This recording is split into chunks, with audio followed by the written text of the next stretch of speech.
बहुत सारे लड़कियां जो है घर के आर्थिक तंगी की वजह से कम उम्र में जॉब करने लगती है, सर्विस करने लगती है, यानी काम करने लगती है। वैसी एक लड़की, उम्र 17 वर्ष होता है। 17 वर्ष लड़की एक नर्सिंग होम में काम किया करती थी। 28 अप्रैल की बात है ये। वो अपने घर के लिए उस नर्सिंग होम से, क्योंकि वो विजयवाड़ा में काम करती थी, विजयवाड़ा की एक नर्सिंग होम है और रहने वाली थी पटना का। तो वो अपने घर के लिए विजयवाड़ा से पटना जंक्शन के लिए ट्रेन में बैठती है और कई घंटे बाद 1 मई दोपहर को करीब पटना पहुंचती है। जैसे ही पटना पहुंचती है, ट्रेन से बाहर आती है। बाहर आने के बाद उसे लगता है जो उसके जो सामान है उसमें कुछ ना कुछ चीज़ों की कमी है। तो पता करने लगे, ढूंढने लगे। तो इतने में पता चलते हैं जो उसकी मोबाइल गायब है। और बगैर मोबाइल का वो कैसे घर वाले को खबर दे। वो बहुत ज़्यादा परेशान हो गई। वो वहीं पर से मतलब प्लेटफॉर्म में बैठकर वो रोने लगी, स्टेशन पे बैठकर। थोड़ी देर में एक लड़का आता है। लड़का उसे पूछता है जो क्या बात है, क्यों रो रही है। तो वो लड़की कहती है जो मेरा मोबाइल चोरी हो गया, मैं अपने घर वाले से कांटेक्ट नहीं कर पा रही हूँ, तो मैं क्या करूँ, मैं बहुत ज़्यादा परेशान हूँ। लड़का ने उस लड़की से बातचीत किया, भरोसा दिलाया, पानी पिलाया, जो घबराओ मत, मैं तुम्हारी मदद करता हूँ मोबाइल ढूंढने की। और अभी के दौर पर चोर जो है पकड़ा जाता है, तुम अपना मोबाइल नंबर बताओ। लड़की अपने मोबाइल नंबर बताती है। वो लड़का जो है उस नंबर पर अपने मोबाइल से कॉल करता है। जब कॉल करता है, सामने से स्विच ऑफ बता रहा है। अब यकीन हो जाता है जो वाकई चोर के हाथ में लग गया वो फ़ोन, और वो स्विच ऑफ कर दिया। लड़का फिर कहता है जो देखो, ज़्यादा परेशान होने की कोई ज़रूरत नहीं है, तुम एक काम करो, यहाँ नज़दीकी पुलिस स्टेशन है, वहाँ जाकर कंप्लेन दे देते हैं और देखना 2-1 दिन के अंदर तुम्हारी मोबाइल तुम्हें मिल जाएगी। लड़की को लगा अरे ये तो बहुत भला लड़का है, मदद करने के लिए इतना सब कुछ कर रहा है। तो लड़की उस लड़का के बातों में आ जाती है। आने के बाद उस लड़का के साथ, लड़का जैसा जैसा बोलता गया, लड़की वैसा ऐसा करती गई। थोड़ी देर पटना जंक्शन के निकालने के बाद, यानी रेलवे स्टेशन से निकालने के बाद, उस लड़का के साथ ही लड़की थोड़ी दूर चलता है। लड़का कहता है देखो, यहाँ से पुलिस स्टेशन थोड़ा दूर है, क्यों ना हम लोग कार मंगवा लेते, यानी ओला वगैरह कर लेते, बुक कर लेते, फिक्र मत करो, पैसा मैं दे दूंगा। लड़की को और अच्छा लगा, जो देखो कितनी मदद कर रहे हैं, अपने पैसा से इतना सब कुछ कर रहे हैं। लड़की कुछ बोलती नहीं। लड़का अपने मोबाइल से किसी को कॉल करता। थोड़ी देर में एक गाड़ी आ जाती है। गाड़ी आने के बाद उस गाड़ी में 4 व्हीलर कार थी, उस गाड़ी में बैठ जाते हैं। बैठ जाने के बाद अब वो गाड़ी चलती रहती है।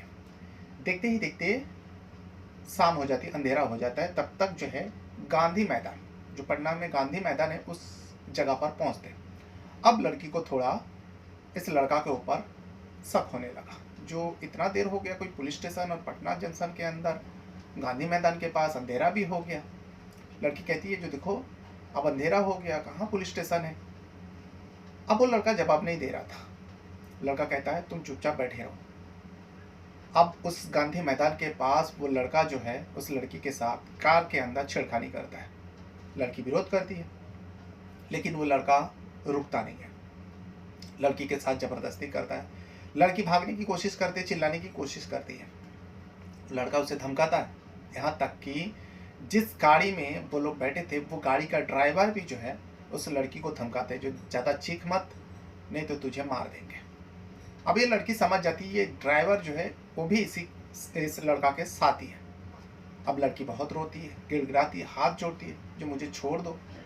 लेकिन ये दोनों हैवान जो है कहाँ छोड़ने वाला है। उस गांधी मैदान के पास गाड़ी खड़ी करती है। अंधेरा हो चुका था। उस गाड़ी के अंदर उस लड़की के साथ ये दोनों बारी बारी एक के बाद एक लगातार पूरी रात संबंध बनाते गया। 1 और 2 मई की रात पूरी खत्म हो जाती है। 2 मई की सुबह होती है।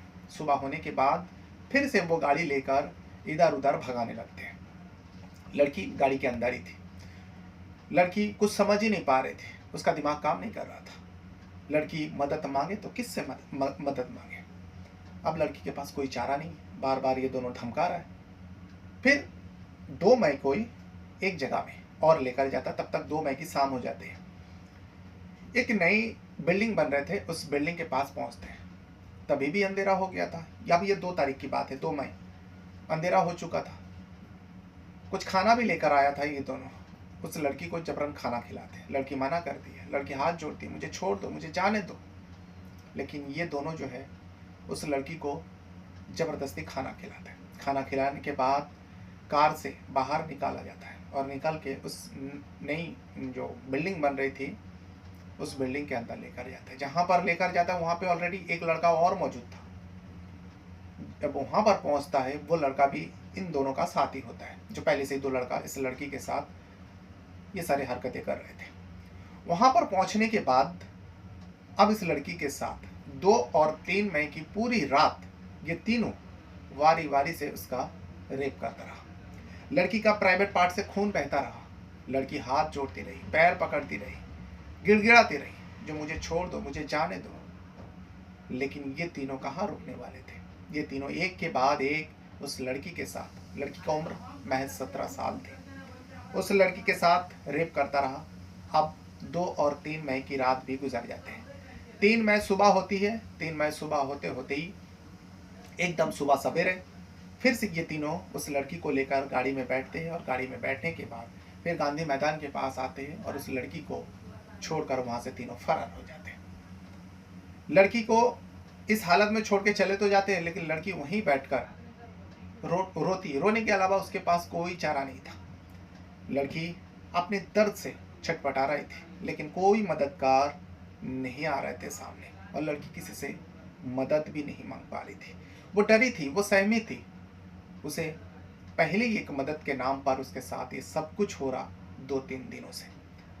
अब ये जो तीनों भागा था, ये तीनों में से एक फिर से उस लड़की के पास आते हैं। लड़की उसी जगह पर बैठी हुई थी जहां पर उन तीनों ने छोड़ कर गया था। लड़की को फिर से ये जो बंदा आए थे अपने साथ लेकर जाना चाहते थे, लेकिन लड़की डर जाती है उसे देखकर। तब तक कुछ लोग भी वहाँ पे मौजूद थे, लोगों को भी शक हुआ।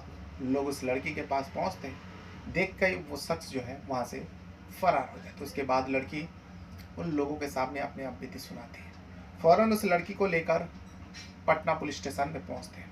पटना जंक्शन पुलिस स्टेशन में पहुँचते हैं। पहुँचने के बाद लड़की का काउंसलिंग किया जाता है, लड़की से पूछताछ किया जाता है, लड़की का मेडिकल करवाया जाता है और फिर लड़की के घर वाले से कांटेक्ट किया जाता है। अब पुलिस इस मामले में तफ्तीश करने लगते हैं। तफ्तीश करने पर तीनों आरोपी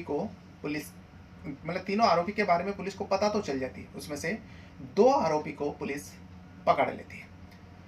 एक आरोपी होता है, नाम है विकास, 21 साल का होता है, और दूसरा आरोपी होता है जिसका नाम होता है पावन, उसका उम्र 22 साल होता है। तीसरा जो आरोपी होता है उसका नाम अरविंद होता है, लेकिन अरविंद अभी फिलहाल फरार चला, अरविंद तक पुलिस नहीं पहुंच पाई।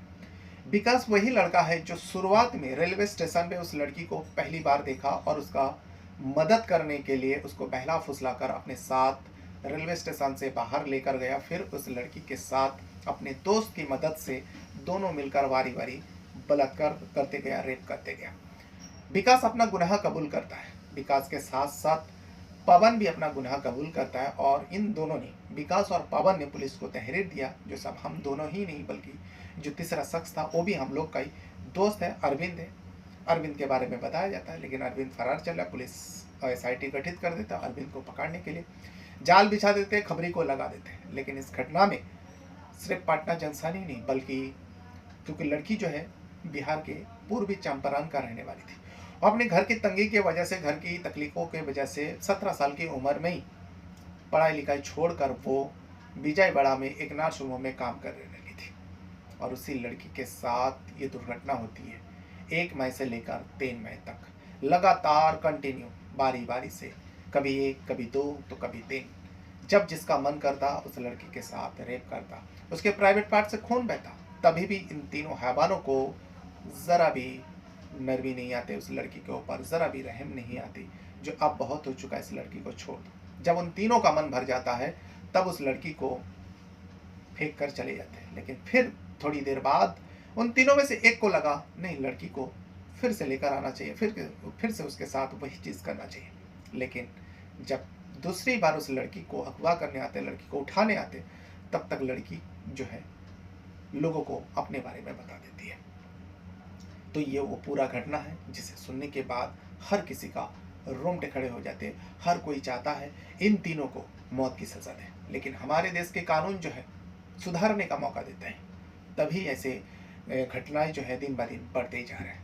आप सोचिए, एक छोटी सी लड़की, महज 17 साल, उस लड़की के साथ ये तीनों जो दरिंदा है, इन तीनों का भी उम्र ज़्यादा नहीं था, 21-22, और जो अरविंद है उसकी उम्र भी इन लोगों का हम उम्र का ही बता जा रहे हैं, 22-23 साल का ही था। ये था वो पूरा घटना। इस घटना के बारे में आपका राय क्या है? उन तीनों को कौन सी सज़ा देनी चाहिए? लेकिन मौत की सज़ा अगर दे भी देंगे तो जब तक उन लोगों को मौत की सज़ा का मुकर्रर होगी, जब तक टाइमिंग आएगी, तब तक मुजरिम जो है कानून का सहारा लेते हुए, कानून का दांव पैच खेलते हुए आसानी से बाहर आ जाते हैं। बहुत बहुत धन्यवाद करता हूँ। Thank you very much.